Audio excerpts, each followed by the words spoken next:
Good morning. Welcome to day 3 of the Chafer Conference 2025. It's been a great week so far. We'll see what people are saying here in about 30, 40 minutes. Yesterday we discussed the divine institutions, and today will be a continuation of this project. I'll be discussing leftist and Ruscist, post-fascist ideologies. But before we get started, I thought I might talk a little bit about how I got into this discussion in the first place. Several years ago, I wanted to be a missionary, so I became an immigrant first. I Googled free grace, dispensationalism, Ukraine, and that did not generate many hits in Google search engine. But it did call my attention to a particular ministry, James Meyer's Ministries. He's got a table in the back. Great guy. He and Phyllis have been so influential to me. They're actually in Brazil right about now. But they had a small Bible college and a church there in Kiev, Ukraine, the capital. And I wanted to be a missionary, and I thought, hey, if there's a theologically sound church and Bible college, then how about if I just move there, get a secular job, go to seminary online, and organically figure out what the needs and opportunities are there on the ground, rather than being the stereotypical American charging in and saying, here's what you need. So that's what I did. 2011, I moved there. I worked as an English teacher in a secular job, went to Liberty Baptist Theological Seminary online, eventually finished that, went to Tyndale to get my DMin. Several of the lectures, by the way, from Word of God Bible College is the name of the college. A lot of it is online currently. Much of it is in English with a translation into Russian. It was here at Word of God Bible College that Dr. Robbie Dean first introduced me to the verbiage of divine institutions. I was not officially a full-time student at the college. I was doing my master's somewhere else. There have been accusations and speculations of why it is that I was attending Dr. Dean's class. He might point out that he had a beautiful interpreter. It is also historically accurate that she and I did get married. There are accusations that the content of his class was not the top priority on my mind at the time. But as all theologians do, whenever things like this come up, I just say, well, if the Bible is silent on the controversy, so will I be. But as many of us were, I had certain concerns about things that I was seeing in the geopolitical realm. We're talking Barack Obama administration here in America, Viktor Yanukovych in Ukraine. And the Bible framework was very helpful to me, especially in terms against the Russian influence in Ukraine. Of all of America's allies, nobody has paid a higher price in the fight against corruption than Ukraine has. There is a problem with corruption in Ukraine. How can there not be? They came out of the Soviet Union. The Soviet Union went woke over 100 years ago, and it hasn't quite straightened out since. You can't just accept this Marxist ideology and think that you're going to come out okay. You're not. But they're doing very well at fighting corruption. I remember, around 2014, 2015, there was a little thing on social media that went viral. There was a Ukrainian that had jaywalked and got a ticket for it. And he was so excited that he got a ticket for jaywalking that he posted it on social media. Why is this exciting? Because the laws are being enforced. Yeah, I got to pay a little fee for jaywalking, but there's something really significant about actually having laws that are being put into place and actually keeping evil in check. This is a good thing. So fast forward a few years, we get into 2020 and the great pandemic that affected all of us across the world in various measures. Some of us have lost loved ones to that horrible disease. It's unfortunate. But there was another thing kind of bubbling under the surface of the political spectrum. We start seeing this slogan being thrown around, Black Lives Matter, especially surrounding the unfortunate circumstances under which Mr. George Floyd passed away while resisting arrest. It's interesting that a very edited video emerged on the internet. First time I saw this poor guy on the ground saying that he can't breathe, which is an interesting thing to say, being as how you need to breathe to talk. And then an ambulance rolls up, so I'm wondering, okay, what's up with the ambulance? Someone has to call that. You can't just like have an ambulance show up like that. So we already know it's out of context, and then unfortunately he passes away for the whole world to see. Now, I don't know a single person who says that George Floyd should have died that day. Yes, he was a criminal. Yes, he should have been brought to justice. But the fact that this is how he met his demise is quite unfortunate. And so there's a whole entire response to this with hashtag Black Lives Matter, which is a movement that had actually emerged several years earlier. Now, I don't know a single person who is arguing against this movement by saying Black lives don't matter. If you believe that Black lives don't matter, meet me in the parking lot afterwards. We will have a fist-to-face discussion about that, okay?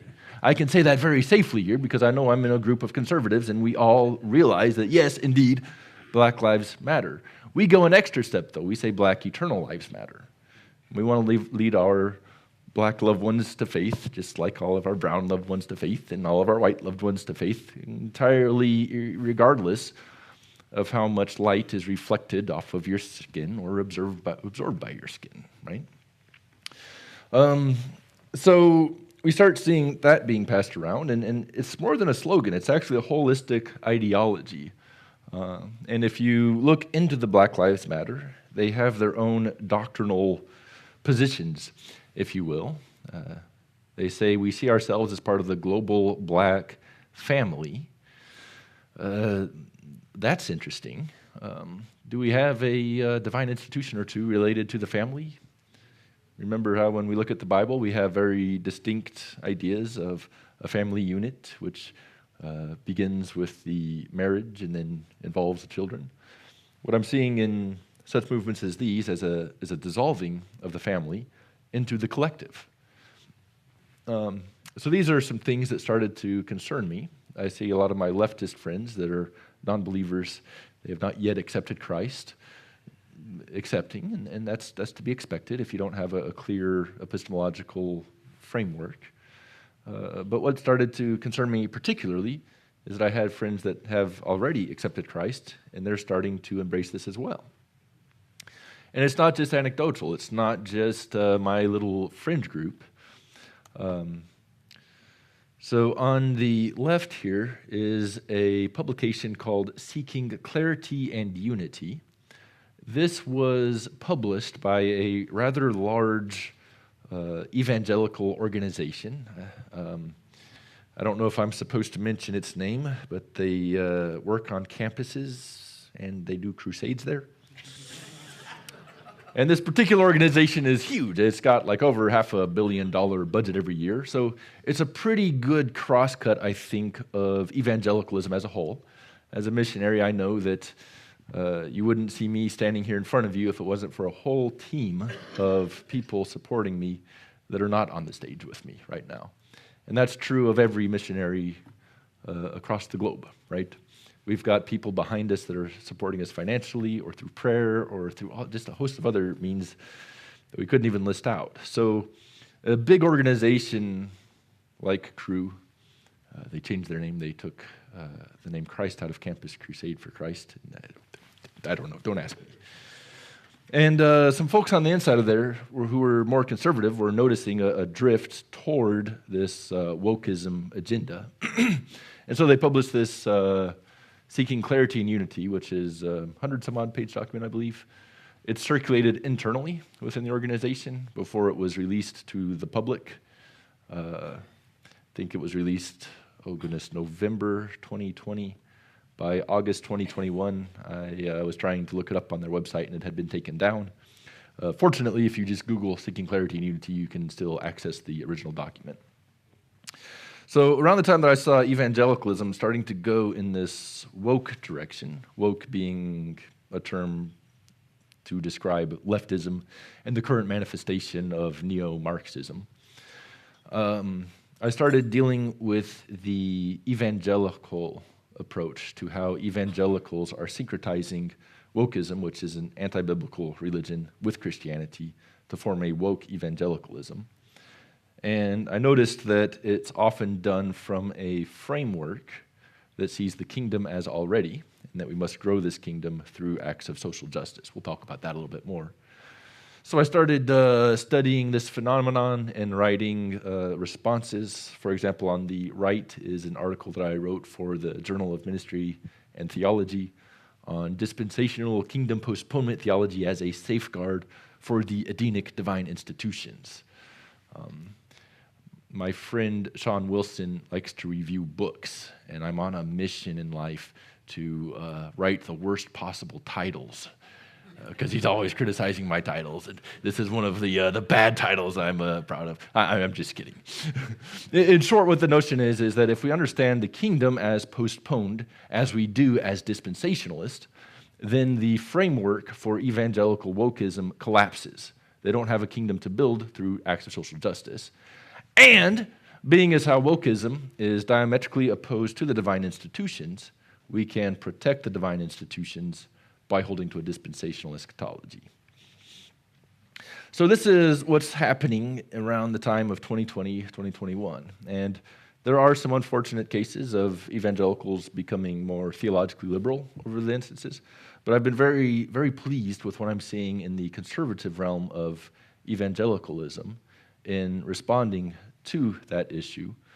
Sometimes I wish there was some more love. We do need to have compassion for transgender people. They are very deeply confused, but they're still created in God's image. And Jesus died for those people, and we need to reach them. But overall, I think that the conservatives realize this, and we're doing a good job.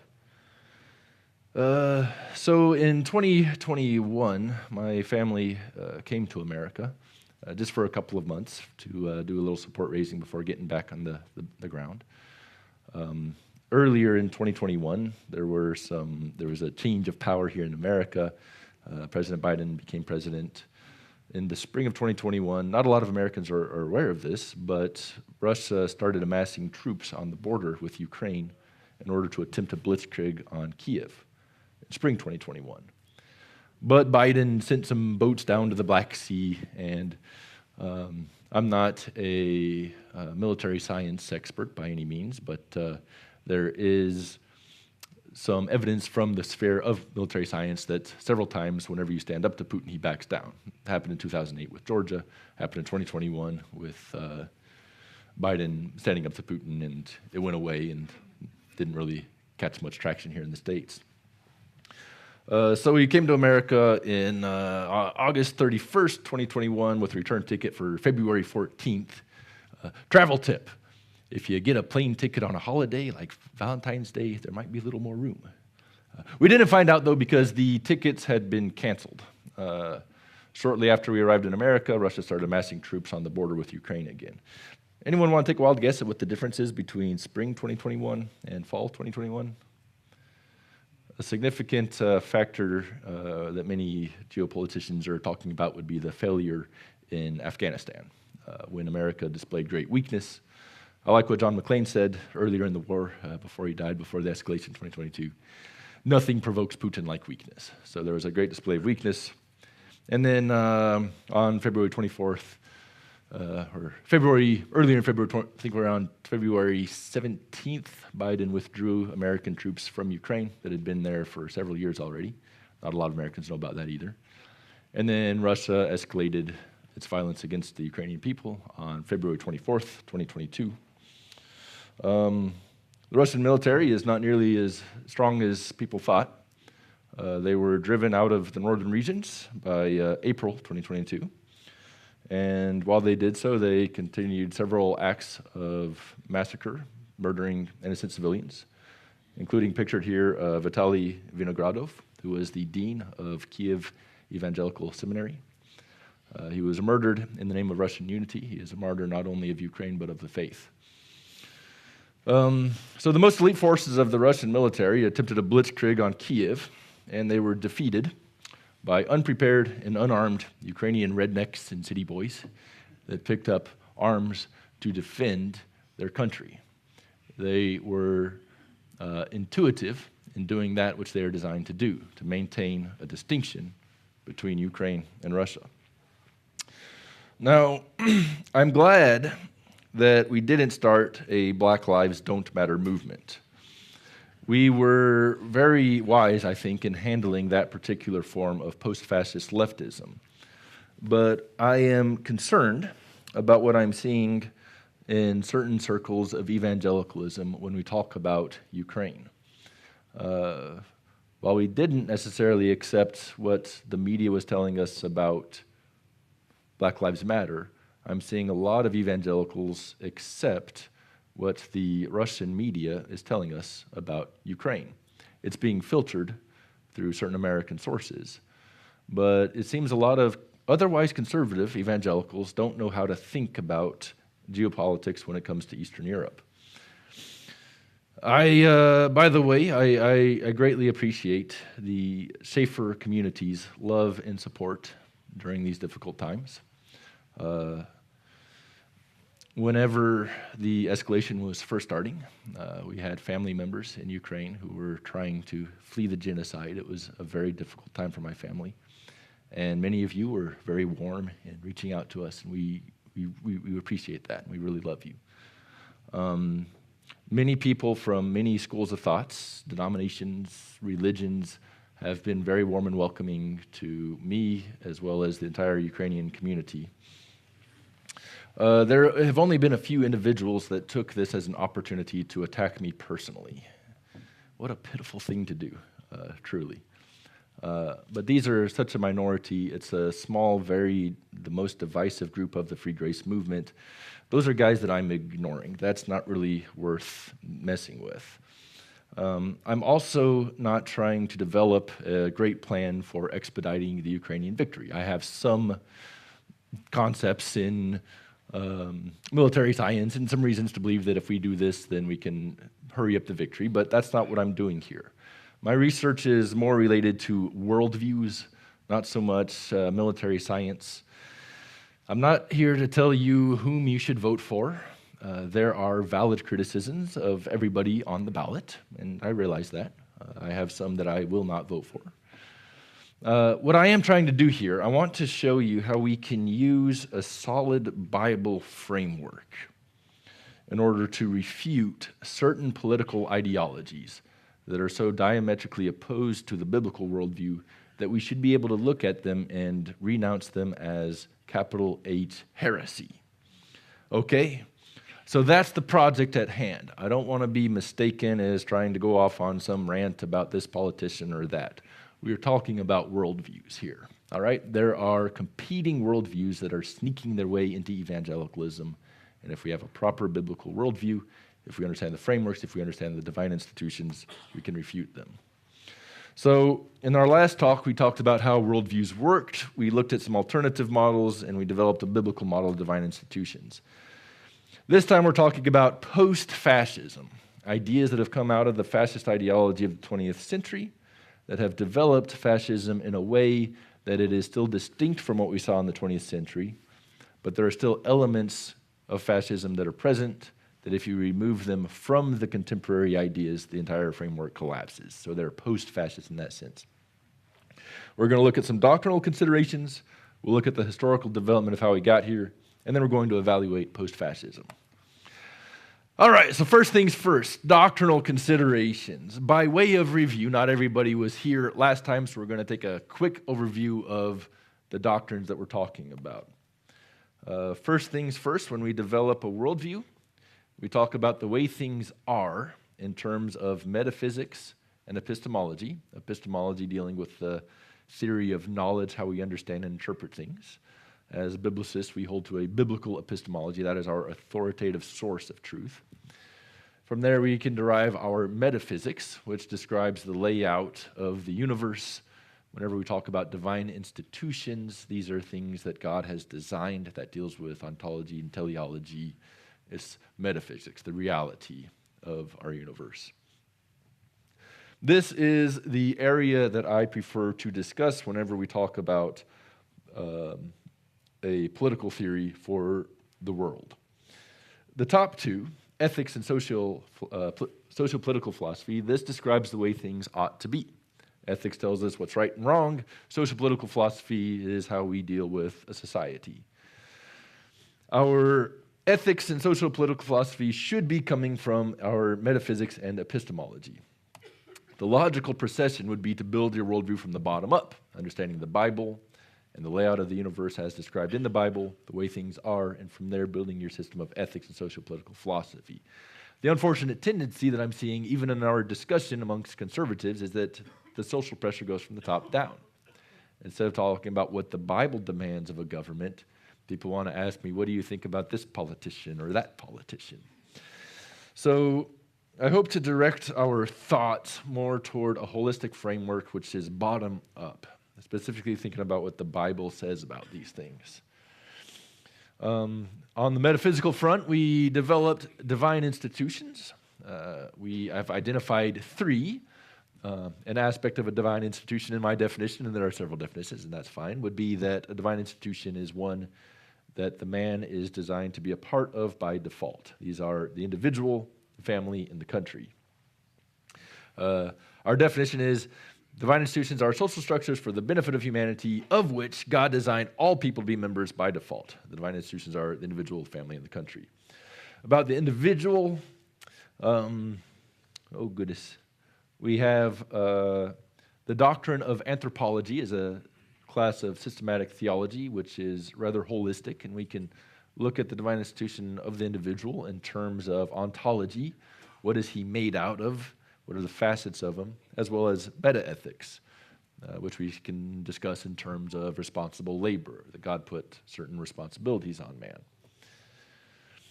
The family is the second divine institution, and it has two basic relationships as components. The first is the marital relationship, and the second is the parental relationship. So whenever we have a marriage, that's a family unit, and then the children that are produced from the marriage are part of that family unit as it grows, and then children from various family units can leave those units and start their own units and continue to have children and so forth. The country we looked at is being developed in the biblical narrative through two special occurrences. The first is the giving of the Noahic covenant after the global flood, and then the global dispersion at the Tower of Babel. We identified three facets of a country, being a distinct territory with a civil government to protect the people in the land. So I am suggesting to you that we use the Bible as our source for the divine institutions. And we look at this as our metaphysical and epistemological basis, our understanding of the way things are, in order to criticize and critique and tweak our social political philosophy and our ethics. Another thing to keep in mind as we look at some quotes from the post-fascist thoughts moving forward are the Chafer Theological Seminary doctrinal distinctives. I think Chafer has done a really good job of identifying key important doctrines and sticking to these doctrines as we educate up-and-coming pastors and theologians and theological hobbyists. The distinctives are literal hermeneutics, an emphasis on Greek and Hebrew exegesis, which, by the way, presupposes that the words of the Bible matter, which is a proper presupposition. But because the words of the Bible matter, that also involves inerrancy, which is a good presupposition, which comes out of the proper view of inspiration and so forth. We hold the dispensational theology, the full counsel of God's word, the sufficiency of scriptures, the comprehensive worldview based on the Bible, which is what we're talking about, especially in the frameworks here, as well as the freeness of God's grace, which is a soteriological topic. There are certain soteriologies coming out of the evangelical wokeism and Ruscism that we need to be deeply concerned about. All right, that's an overview of the doctrinal considerations. Now, let's take a look at the historical development of post-fascism. I'm noticing that the term fascist, even more than fascist, the term Nazi, is becoming a word that we're seeing in discussions out in society. And the word Nazi just means, I disagree with you, so you are a Nazi. And I think that this misuse of language is incredibly unfortunate. For one thing, it does such injustice to the actual victims of the National Socialist movement.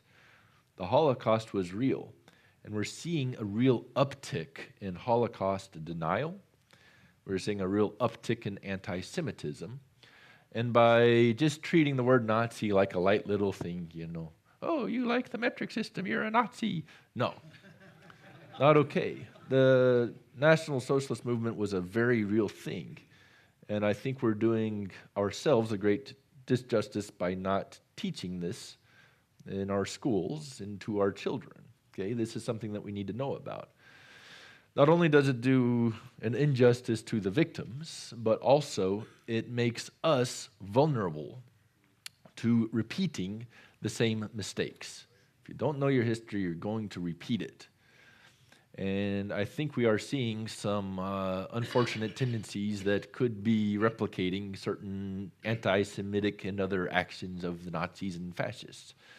So we need to really talk about what that is in order to critique it and identify it in our society. It's not just, oh, you spoke a little too loudly or a little inappropriately about whatever this, that, or the other. There's actually a worldview of fascism that has come into various branches. So let's talk about that. Let's talk about the historical development of post-fascism. Now, there are several branches of fascist and post-fascist thought, but the two that I want to zoom in on, I want to narrow it down to woke theology and Ruscism. Okay?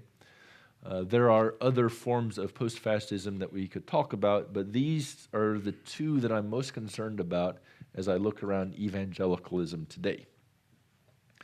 And these are, by the way, broader than just theological issues, but I want to talk about the theology because this is an evangelical crowd and we need to be aware of what's happening in our ilk. So the first one is woke theology. I am defining woke theology as follows. Woke theology is a syncretism. Syncretism is taking two religions and pushing them together.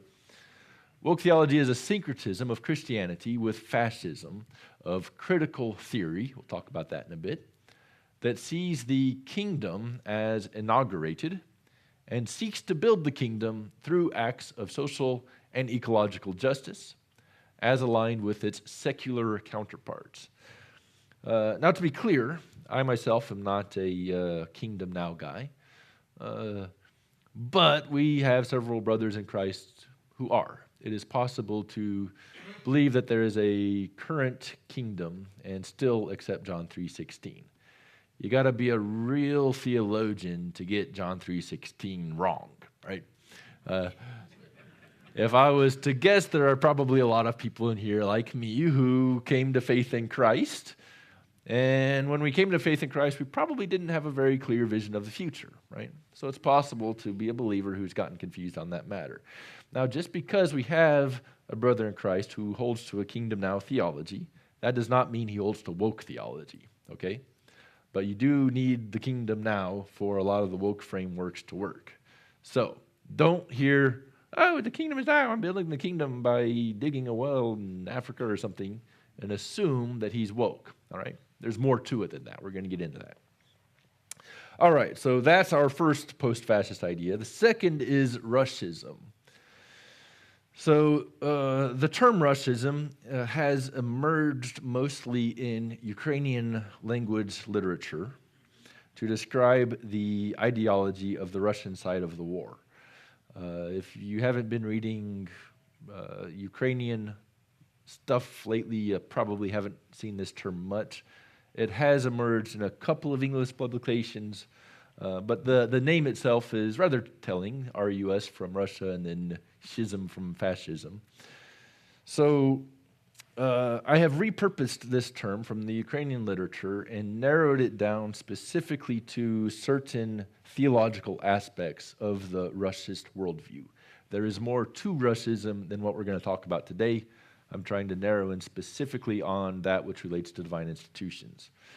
All right, so the definition is as follows for our purposes.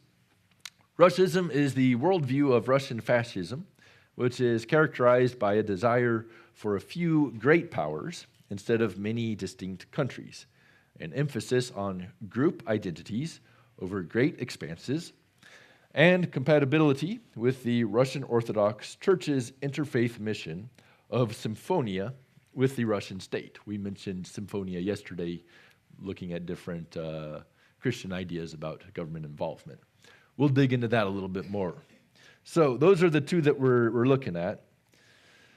Now, the history of the new fascisms has been framed by many as coming in 4 different stages. The first is liberalism, second is communism, third is fascism, and then what we have today is what I'm positioning as post-fascism. Let's take a look at some sample texts from the previous theories. So, liberalism. Liberalism is here used to describe the classic liberalism, which came about several hundred years ago, perhaps most influenced by the Enlightenment. Liberalism is the idea that America was founded upon. When we say liberal today, we often don't mean true classic liberalism. We mean a neoliberalism, which is more of a leftism. And as we look at leftism, we can see that it's actually in quite conflict with the original classic liberalism. Liberalism kind of emphasizes the individual and his liberty. Let's take a sample text from the liberalist view of political theory. One such text would be the American Declaration of Independence from 1776, where the authors say, "We hold these truths to be self-evident, that all men are created equal, that they are endowed by their Creator with certain unalienable rights, that among these are life, liberty, and the pursuit of happiness, and that to secure these rights, governments are instituted among men." All right, what are we seeing here? They are presupposing a creator. They're saying that this is self-evident. We don't need to defend that claim. They are also making the claim that it is the government's responsibility to preserve the rights of the individual. Okay? Rather theistic in its basic claims. I happen to like a lot of what's happening here. Now, granted, the original Constitution had a pretty serious problem with it, right? All men are created equal. However, some men are allowed to be enslaved simply by default of their heritage and the amount of light that is absorbed rather than reflected off of their skin. That is a serious conflict. And by the way, America fought a very bloody war. A lot of Americans died in defense of the right of freedom for many. This is why I'm of the opinion that Juneteenth is really an occasion for celebrating American achievement, because we finally said, you know, they've had enough. We shouldn't be doing this, all right? I wish we would have a Juneteenth for the unborn in the womb who are currently being slaughtered, right? Hopefully we'll get there. It's a fight that we need to keep fighting. So that's liberalism, all right? I happen to think liberalism is a good idea. Let's compare that to the next one, which is communism. Now, communism came about. Karl Marx is kind of considered the father of communism. One of the results of liberalism is this idea of capitalism And capitalism emphasizes free market enterprise, and whenever you have that, you have a lot of great wealth increasing. I tend to see that as when people honor the divine institution of the individual, which includes responsible labor, God blesses that. It's how God designed us. Unfortunately, not everybody becomes equally rich, and so the communists took a look at that and said, well, there is a difference between rich and poor here, so we need to make everybody equally poor. Well, that wasn't actually their intention, but it certainly is the result. Let's take a look at a communism sample text. Here we have Karl Marx's critique of Hegel's philosophy of the right. He says, of religion, it is the opium of the people. The higher nobility is struggling against the monarchy, the bureaucrat against the nobility, and the bourgeoisie against them all, while the proletariat is already beginning to find itself struggling against the bourgeoisie. If you'll notice, whenever you read Karl Marx, he is developing an economic theory which sees the world through the lens of oppression. Okay, that's his basic epistemology. It's his basic metaphysics, that there are two classes, rich and poor, and the rich oppress the poor. Now, communism has failed every time it's been tried. The first serious attempt of communism was in the Soviet Union. In 1917, we get the whole Bolshevik Revolution. It's a whole thing. Read the Wikipedia article. And they attempt to put in the practices of Marxist communism, sort of a Leninist Marxist idea, which sees the rich and the poor as the basic lens for discerning oppression. That's falling apart in Russia and the entire Soviet Union, which extends beyond Russia. And so there are some philosophers in Germany who started looking at that, saying, okay, we need to adjust our idea of Marxism. So they develop it from an economic theory to a social theory. The idea being, maybe we're doing this wrong. Maybe communism isn't enough. Maybe it's not enough to say we have rich and poor. Maybe we need to identify several groups that are oppressing each other. The rich oppress the poor, men oppress the women, this race oppresses that race. So there are several critical groups that are oppressing each other. It's not just a matter of finance. So this idea of critical groups develops as critical theory, and that's the basis for several sub-branches of critical theory. Critical gender theory deals with the oppression of genders. Critical race theory is the oppression of races, and so forth. We can take a look at a couple of basic texts from this worldview. Vladimir Lenin said, a Marxist must be a materialist, that is, an enemy of religion. And he's doing all this on the grounds of class struggles, whereas Max Horkheimer, from the critical theory worldview, says Christianity is not primarily used as a religion, but as a crude transfiguration of existing conditions, trying to position Christianity now as a oppressor in and of itself within the critical theory framework. All right, so that's how communism came about. Now let's look at the shift toward fascism. So communism is still failing everywhere that it's being put into practice. And the idea of communism on a governmental level is that we need to focus on society and the community, right? Dissolve personal property so that we're all one collective. The fascist idea came about. The father of fascism really was Giovanni Gentile, who lived from 1875 until his assassination in 1944. When you look at his writings, whenever I read Gentile, I'm like, ugh. This is the classic philosopher, blah, blah, blah, Italian history, this, that, and that, and that. But Benito Mussolini is a guy who managed to express Gentile's idea in a way that politicians do, right, for the masses that everybody loves. Let's take a look at some of Benito Mussolini's ideologies that he's putting out, which are very heavily influenced by Gentile.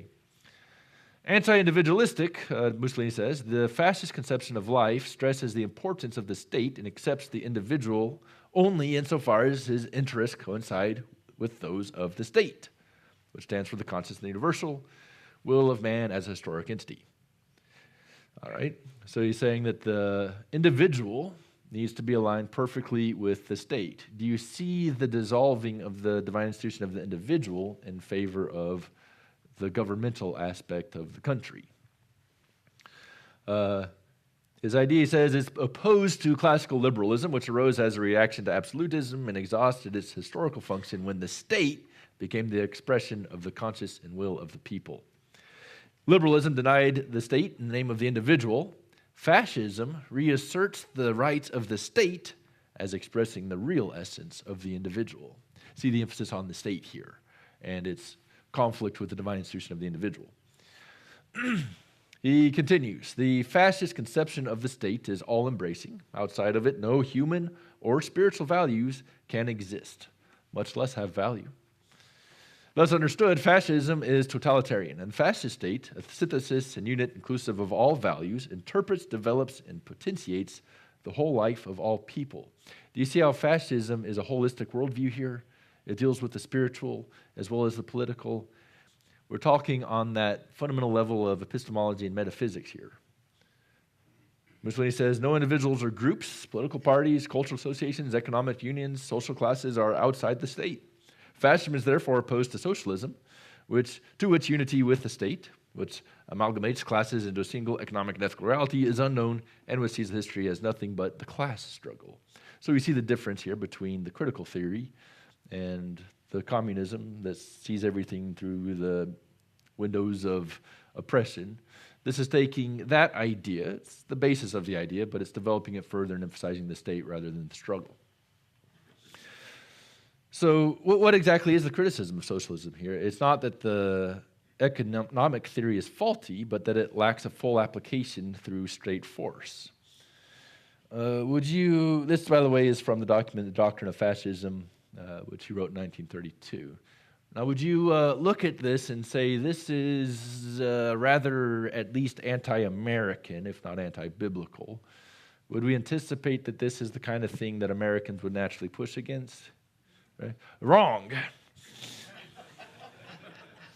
You're familiar with Will Rogers, kind of an interesting personality from that time in America. He used to say, I never met a man I didn't like. Very positive guy.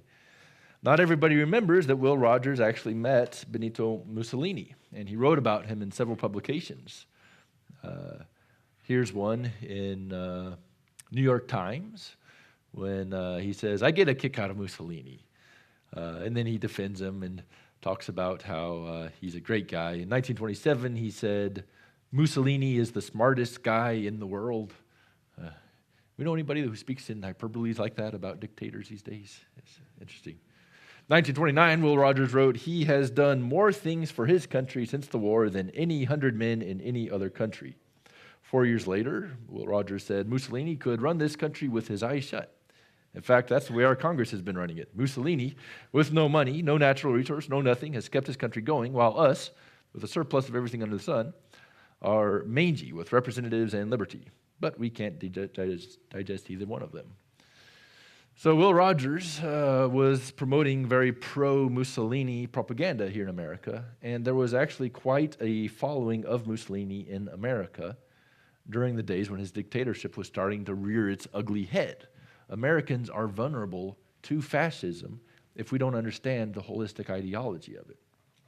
Of course, that's not the only form of fascism. There's also a National Socialist movement, which a lot of Americans actually opposed fighting against Hitler in the earlier days of the war. We shouldn't get involved.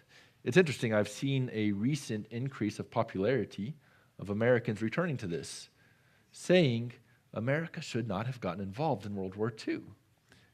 That's way over there. Now, do you think that we would have been better or worse for allowing World War II to run its course and continue with the destruction of so many lives of people who bear the image of God? It's generally accepted prior to 3 weeks ago that it's a good thing that America got in and involved. Now, when we look at the World War II situation, we often frame this as a conflict between the communists and the Nazis. The communists having their whole entire thing with class, Nazis having their whole thing with race. But that's just the socio-political philosophy. That's just the icing on our four-layer cake. What's really going on down below? In reality, if we look at the metaphysical and epistemological basis for it, what do we see? It's Marx, it's Darwinism, right? These are two sides of the same coin. They're killing each other very violently. They're criticizing each other. There are distinctions between the two ideas, but fundamentally they are much more similar than they are different. And I would submit to you that today, the conflicts that we're seeing with Russia and its aggression against the West, while there's plenty to criticize about the leftists in the West, they're working off the same basic framework. Now, it's interesting. If we read the people that are promoting Russian ideology today, for example, we have Paolo Pizzolo, who wrote his dissertation on defending Alexander Dugin, the philosopher we'll look at here in a bit. He's a Ruscist ideologue, and he speaks of fascism as having a premature disappearance in 1945. The idea being that, well, we defeated fascism and we never let it really get its fair day in court. We need to kind of bring it back and let it work its way out. By the way, I think it's also interesting that people assume that Russian ideology is so at odds with our liberal institutions when we have Paolo Pizzolo here who did his dissertation in Rome, who's a postdoctoral researcher at Jagiellonski Universitet in Krakow, Poland. I think it's interesting that we're seeing Russian ideology being developed in the University of Warsaw, at Yale, at Notre Dame here in America. Nobody is saying that these are conservative institutes. Why are we pretending like Russism is somehow a conservative ideology? It's not. So, the move from fashion to wokeism and Russism. Now, I'm distinguishing between two forms of post-fascism. The first is wokeism, the second is Russism.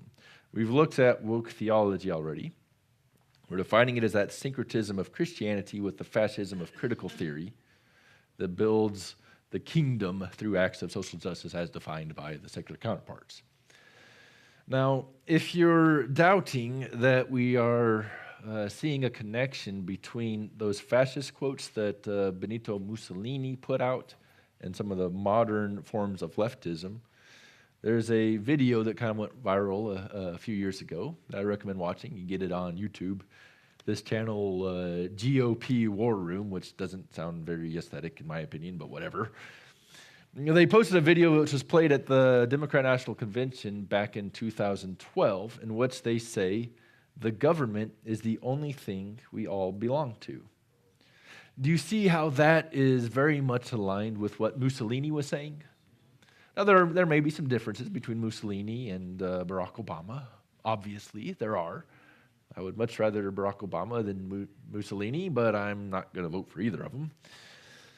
But this is an idea that is inseparable from its fascist past. Okay, if we remove this bit from the ideology, it is so core to the way of thinking that the whole entire system would kind of collapse. Do you see where I'm getting at with that?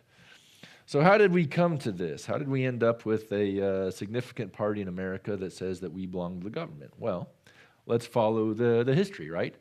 We have the old communism, Lenin-Marxist thought, which develops in the Weimar Republic as a matter of critical theories and critical groups. That developed further into the National Socialist world.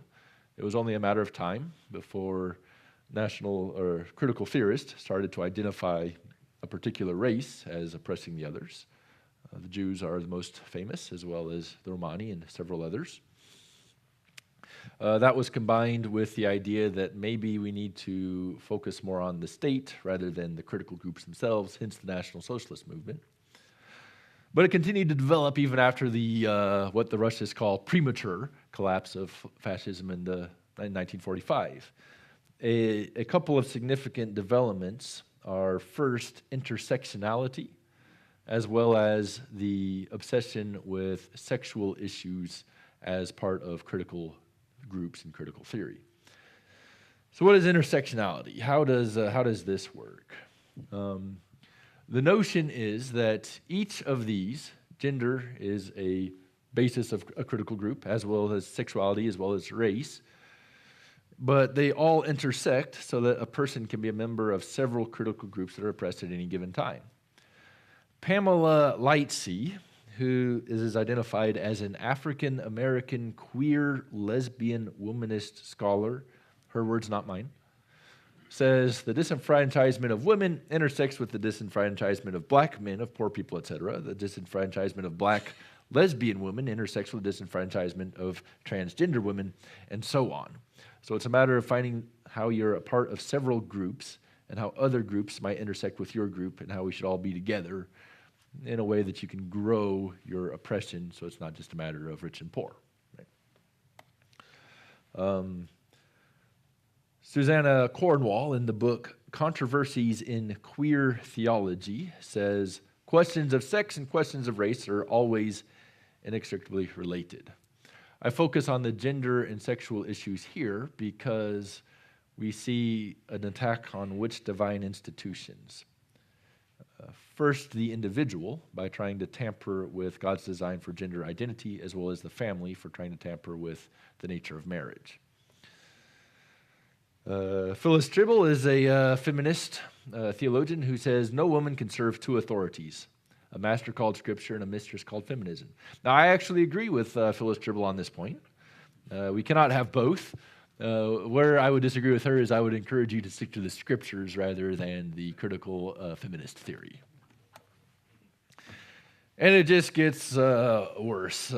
Here's another one. In short, a critical feminist theology of liberation names theologically the hierarchical bondage of /men in Western society and church. We always got crazy spelling, right? You got to edit out the O in the word theology, kind of like you have to take out a vowel in a cuss word if you quote it in person in an article or something. You know why, right? Why is theology a bad word? It's based on theos. And that's masculine. And so she says the hierarchy cannot be toppled when the basis or bottom of the pyramid, hierarchical pyramid, which consists of the exploitation of multiply oppressed women, becomes liberated.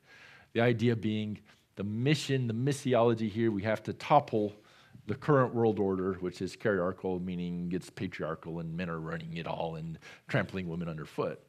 I think it's interesting, though, that if you look around the world and look at parts of the world where Christianity is more normalized, you look at parts of the world where perhaps Islam is more normalized, and we look at how women are living here and living there, it should come as no surprise that the women in more Christian areas are doing much better. It's because the Bible was given to us by God, who loves women, created women, and see women in his own image. Islam was invented by a pervert, a pedophile and a warlord who did not see women that way. Lisa Isherwood wrote a chapter called Feminist Christologies in the Blackwell Companion to Jesus, which is a liberal, very liberal handbook. Lisa Isherwood herself is a feminist theologian. She wrote a book. The title is rather telling, The Fat Jesus, Feminist Explorations in Boundaries and Transgressions, trying to put weight in as a critical group. So she points out some of the Christological heresies that are coming out of this. She says, it may be the very fabric of Christianity that caused the exclusion of women. She says, if Christ could not experience being female, then the question arose to whether the female state could be redeemed. Redemption, then, within feminist Christology is about liberation. It involves the struggle against oppression, as well as the struggle for personal integrity and human freedom. It's about wholeness and transformation. Do you see what happened to the soteriology? It's not about saving individuals from hell. It's about liberating people from alleged oppression. This gets pushed further beyond the feminist question into queer theologies. Queer theologies undo traditional theology by deconstructing it. It's a big buzzword these days, by critiquing the patriarchy and heteronormative assumptions at play in its production. Queer theologies liberate Christianity from the bondages of patriarchy and heteronormativity. Of course, it's not just about queerdom, it's not just about feminism, it can be involved with race as well. the Brown theologian. So Brown theology deals with the liberation of brown people, as Black theology deals with the liberation of Black people, and so forth. René Padilla says that the mission integral is the mission of the whole church to the whole of humanity in all its forms, personal, communal, social, economic, ecological, and political. This is Brown soteriology, a Latino view of salvation. You see how it's getting further and further away from salvation from hell, and it's becoming about salvation of society, salvation of the ecology, saving the planet from pollution. You do more for growing the kingdom by picking up litter than you do telling people about Jesus.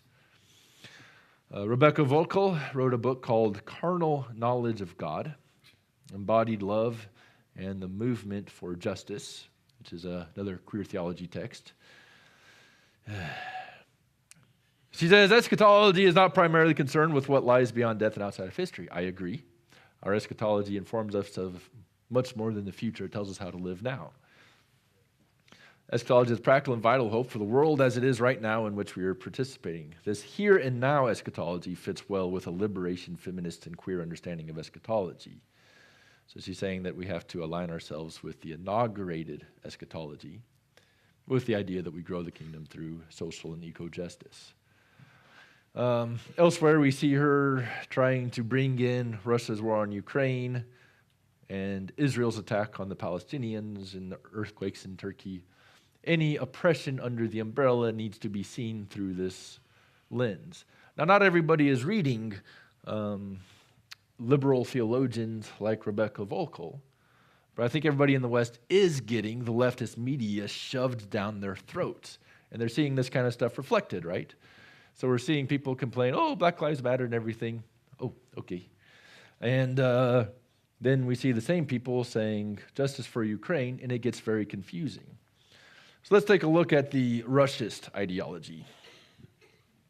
Russism is the worldview of Russian fascism, characterized by multipolarity and great powers.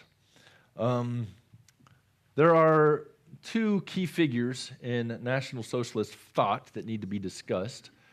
The first is on the top. His name is Carl Schmitt, and the second is on the bottom, Martin Heidegger. These are very prominent members of the National Socialist Party. You can read their Wikipedia pages.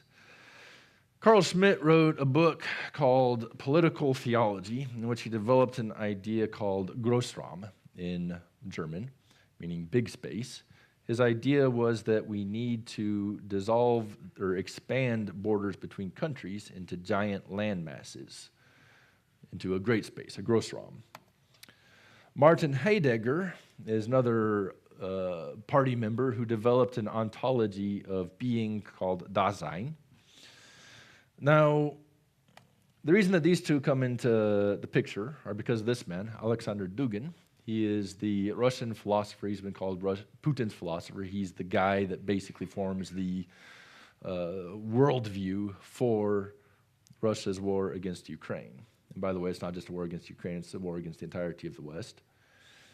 And Dugin basically builds up the history of his post-fascist idea. He says the subject of communism was class, fascism was government or race. Liberalism, the subject was the individual. And finally, we outline the deepest ontological basis of what he calls the fourth political theory. Notice how he goes to the basis of the way things are, ontology, metaphysics. That is to say, Martin Heidegger. So he lays out the history, as we already have, and specifically the point that Martin Heidegger brought in was a point called Dasein. And he describes Dasein as the enemy is the one who possesses the essential threat to the existence of the peoples and its members. The enemy is not necessarily the outside enemy. The requirement is then to find the enemy, bring him to light, or even to create him. So in Heidegger's National Socialist environment, one of the enemies would be the Jews through the course of the various anti-Semitic conspiracy theories. Those are the guys, we need to identify them and wipe them out, right? That's basically what Dugin is appealing to, the Dasein concept of identifying enemies from within. He combines that with another National Socialist thought from Carl Schmitt, the doctrine of great spaces, that's the Grossraum. It's not only an analysis of trends, but in the history of the continent, but also which but also as a project of future unification, which Schmidt considered not only possible, but preferable and even in some ways necessary. Remember the giant call, we need to unite the Rhineland, right? A giant unification of the great land masses. This is what Alexander Dugin is calling for, a return to the National Socialist idea that we need to unite the great spaces, including Ukraine, and push out the enemies that are different from us from within. In his book, The Philosophy of War, Dugin says, the continental thinking of the genius German jurist Carl Schmitt allows us to outline the circle of ours and not ours on the level of the mainland. Do you see how this is a conflict with the concept of the country? Rather than having the distinct country, we need to unite a giant landmass. The enemy on which the strategic, geopolitical, economic, and strategic levels appears for Europe, Russia, and Asia. This enemy is the United States of America, together with their island ally, England. So when was this written? Was this written in like 2024, after the escalation of violence in 2022? No, earlier than that. Was it written after 2014, after we already saw the conflict in Ukraine? Is that when America became Russia's enemy? No, it was before that. No, this is something that he wrote in 2004, over 20 years ago, all right? America has been identified as Russia's enemy for decades, and this is not the first occurrence. And we need to keep this in mind, that as an American, Russia is your enemy. So his notion is that we need to move toward multipolarity. Instead of the individual countries, we need to move to something sort of like this, which can then be expanded into something like that, or maybe even fewer and fewer poles, so that we have an approach toward globalism, but not fully globalist. There's a misunderstanding about the left. A lot of people are trying to say that World Economic Forum, for example, is globalist. I encourage you to go to their website and type in globalism in the search bar. You'll see that there are no hits really prior to until after the COVID-19. Globalism was a discussion back in 2018, 2019. But if you search multipolarity, that's the buzz term, right? That's what World Economic Forum is moving for. So what the left in Europe is doing with the World Economic Forum, moving toward multipolarity, that's the same thing that we're seeing with Russia. After the escalation of violence to a full-scale invasion, Putin said, this is the beginning of a transition from the liberal globalist American egocentrism to a truly multipolar world. See how Russia and the left are trying to do the same geopolitical thing there. And we see it all the time, right? Whenever we look at the events that happened in West Africa and where Russia was involved, it aligns along the lines of ethnos, following Dugin. Several have pointed out that the alliances that Putin is forming align very well with the future Gog-Magog war. This is interesting. Satan doesn't know when this will happen, so there's a theory that he's constantly got someone on deck in Russia. Something that's not a very effective argument in defense of Israel, because we're seeing Russism become increasingly anti-Semitic. We see people making this point, that Israel is this little blue dot in the giant sea of green Islamic states. In the normal way of thinking, we would say that's not the problem. In the multipolar way of thinking, which is what Putin and World Economic Forum are doing, they're saying, no, this should all be one giant Grossraum with the Islamic die sign. So we need to get rid of Israel and allow that to be an Islamic area. It's very pluralistic. On a final note regarding the pluralism, Patriarch Kirill of Moscow has come out regarding the war in Ukraine. He said that basically anyone who dies in the war against the West will have washed away their own sins. So if you hear any rumors about Russia being a Christian country, do not mistake Russian Orthodoxy for Christianity. All right. We looked at the historical development, and we could evaluate this through the lens of Chafer Theological doctrinal distinctives, as well as the individual, the family, and the country. But I think we hit those points along the way. Do we have a little time for questions? Or okay. Now, before we open up the forum to discussion, I want to recall this image, right? As we have said before, the social pressure tends to be from the top down. What do you think about this president, that president? I would like to encourage us as biblicists to try to focus the direction on the bottom up. So if you have a question about what we should do about this or that or the other, let's try instead to think about the actual ideologies at hand. Okie dokie. All right.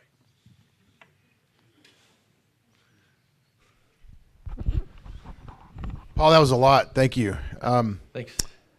I was in my notes. I was wondering if you could help me summarize the way you go.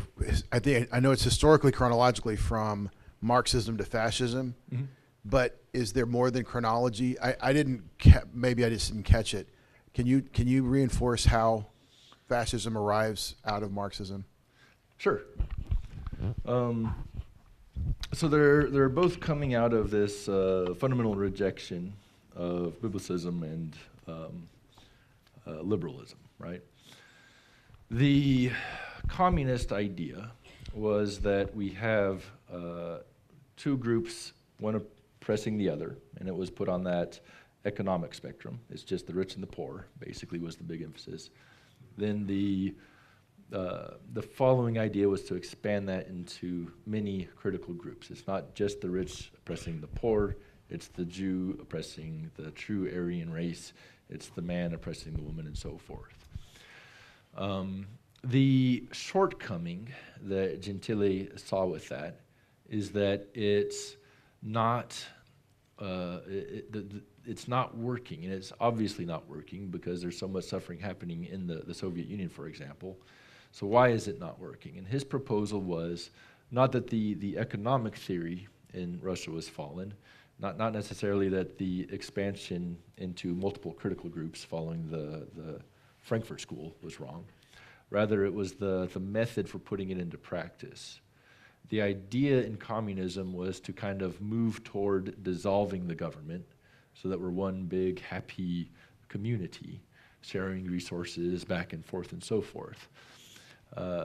That doesn't seem to be working, so his thought was maybe we shouldn't move toward that sort of utopia. Maybe instead we need to emphasize the state so that the communal property doesn't get dissolved into nothingness, but rather it gets moved into the state so that the state controls all of the property. And the state is able to work on behalf of the individual interest because the individuals need to be dissolved in their mentality toward the state. Does that follow? Okay, great. One more question. Time for one more. John.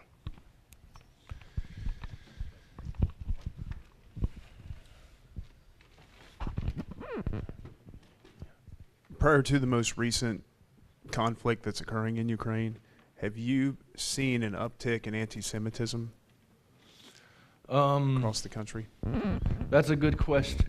So I've seen a anti-Semitism bump up just about every time in recent years when Americans have been pushed to think about socio-political issues more seriously.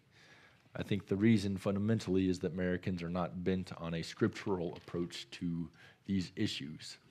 So we saw it first, I think, with the stuff that was happening around 2020, really even before that. When Donald Trump became president, there was a lot of pushback coming from the left.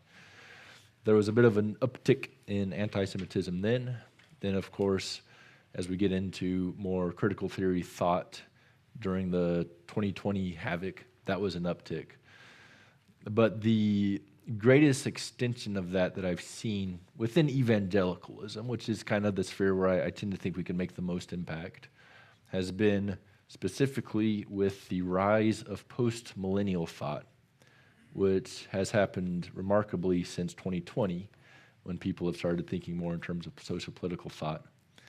And post-millennialism itself has had kind of a sub-branch coming out of it, most remarkably with a guy named J. Rogers, who is taking fourth political theory, the Ruscist idea, and saying, look, guys, we can use this worldview as a way to build the kingdom, doing basically the same thing that our woke friends are doing for a woke theology of justice, but applying it instead to the other side of the coin, which is the Ruscist idea that we can build the kingdom through expanding these territories and making giant land masses that are Christian in theory. It's a deeply anti-Semitic idea, and we're seeing it there. So, thank you, Paul. Thank you.